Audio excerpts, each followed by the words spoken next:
Needy, a podcast about compassionate communication and applied improv.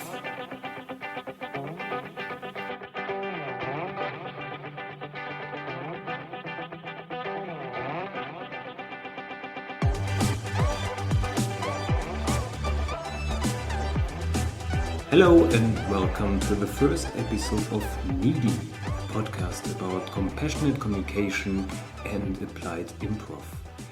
My name is Jakob and I'm a business trainer for communication and also a professional improviser. What the heck is that supposed to mean? Well, I guess you started listening to this because you either want to learn something about communication, improvisational theater, or both.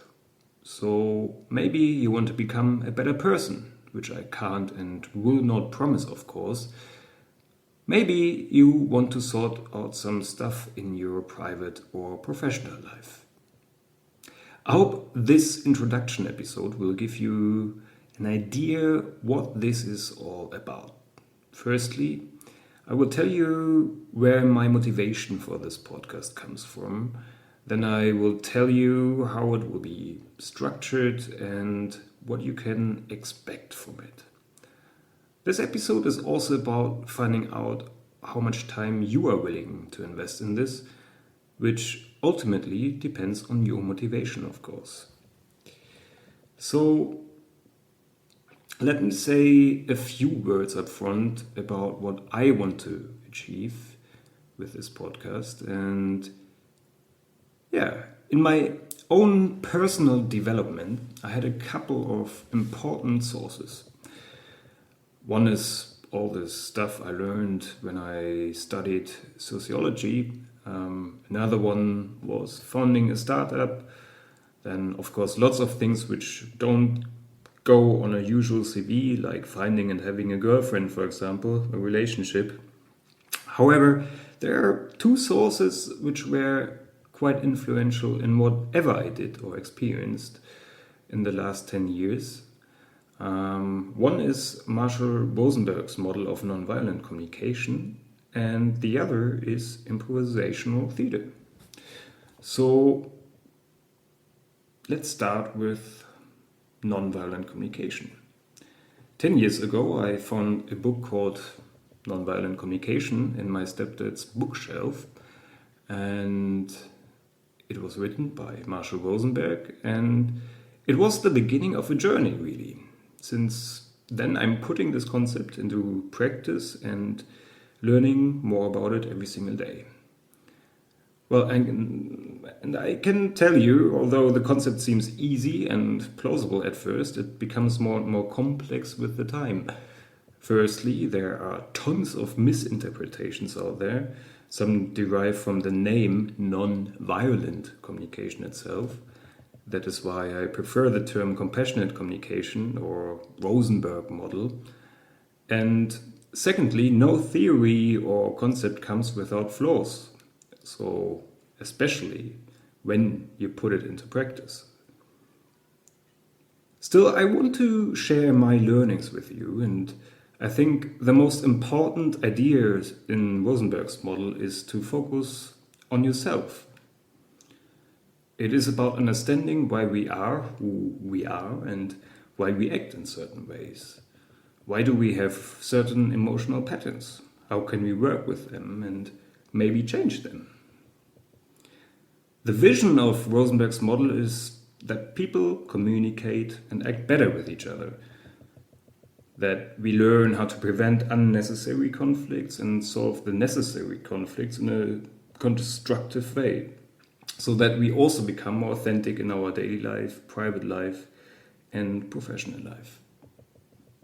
And this is quite a huge, big vision, but visions should be big, really. So, I experienced that this is possible to some degree, which doesn't mean, of course, that it's easy. And this is actually the main reason why I created this podcast. So let's talk about your motivation at this point. Maybe you also read a book about nonviolent communication or something similar. And the question then is, what made this book interesting for you in the first place? Maybe you heard from nonviolent communication from a friend or a colleague who was enthusiastic about the method. Maybe he or she could solve a conflict in their relationship. And maybe you realized that you have similar issues which you want to tackle and therefore learn more about the method. Another possibility is that you want to improve communication in your professional life, such as learning how to give constructive feedback, how to say no without fear that your colleague will hate you afterwards, or how to genuinely feel more authentic in your professional self. Whatever it is important that you are aware of where your motivation comes from in order to achieve what you want to achieve. So we will come back to this. Let's come to the second part of this podcast, which is applied improv. And like most of us, I like to be part of communities that create a certain flow of living and working together. Coming from a hippie family, I believe that this flow can only be achieved when you don't have people around you who tell you what to do. No matter what drives you as an individual, just tell you what to do. I can't stand it. Simply, I can't take it for very long, at least. And also 10 years ago, I became a co-founder of a very special community, an improv theater ensemble from Berlin, die Improvisionäre, in English, the Improv Visionaries. I don't know if you've ever been to an improv show. In case you haven't been, improvisational theater is, first of all, nothing other than theater, except that there is no pre-written text. The story is created live on stage as a co-production of the audience and the actors. So there is no boss who tells us what to do, and there is no plan to simply execute. And yes, there are ways and principles which make it possible that we are still able to tell a story, like an interesting story, hopefully, together as a team. And surprise, we found that these principles go pretty much hand in hand with the mindset which lies in Rosenberg's model of nonviolent communication. In another episode, I will explain these links in far more detail. The point for now is that having effectively no hierarchies or a detailed agenda is more than a strong analogy. When I started working as a business trainer for various organizations, all the trainings seemed to deal with learning about tools which allow you to sell more products, to give better presentations, or to lead teams more efficiently.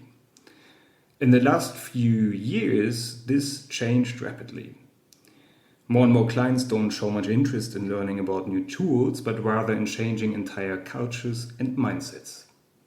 So they are not only looking for new business models in the digital world, but also for new ways on how to work together, #new work. And the burning question is how we can create workplaces and environments which foster more innovation, purpose, trust, and the like. How can we build projects around highly motivated individuals, as it's proposed in the Agile Manifesto? I believe that communicating compassionately within your team is an important, if not the most important factor here. It is obvious that bitching about and amongst each other doesn't help to create a trusting environment, foster meaningful innovations and the like. What you need are individuals who are aware of what they really need in order to flourish, who will never stop learning and can therefore commit to the purpose of the team. So, what can you expect from the next few episodes and the podcast in general? The first few episodes will focus on the main terms within the Rosenberg model, and these terms are utterly important. That's why I recommend that you pay an extra bit of attention to the first episodes. And yeah, I love listening to podcasts because I can listen to them anywhere, from anywhere, on the way to work, in the gym, or wherever. And you can continue doing this of course, but I just wanted to let you know that the first episodes require a little more concentration and also include some exercises for you. So maybe it's better when you look for a quiet and nice place where you can spend 15 to 30 minutes without distractions. After these few episodes, you will be familiar with the terminology and we can start talking about putting the model into practice, discussing obstacles, misunderstandings, and potential flaws. With regard to new work and applied improv, we will talk about how compassionate communication can help in building better teams. And yeah, at some point I'm also planning to invite interesting guests into the show. So let's come back to your motivation.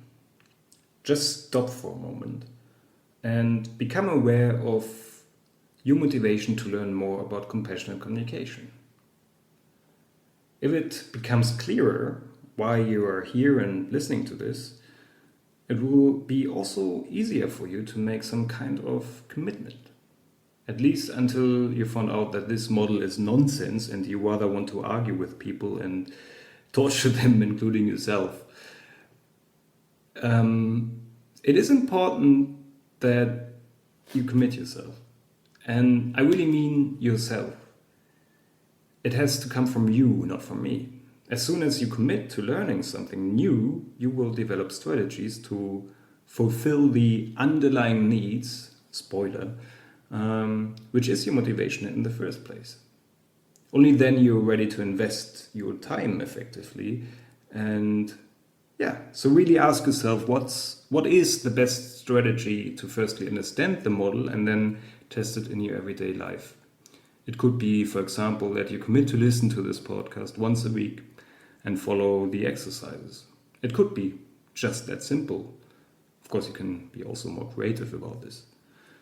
Well, does this make sense? Well, I hope so. If you have any questions, I invite you to write to me on LinkedIn, via email, Facebook, or in the comment section of your podcast app. So I invite you to sit down now or later at home, where it's quiet and peaceful, get a pen and paper and write down your motivation. And really formulate a strategy when, where, and how much time you want to invest in learning about compassionate communication. So if you got this, we will hear us in the next episode. Enjoy the rest of the day and stay tuned. Take care. Jakob.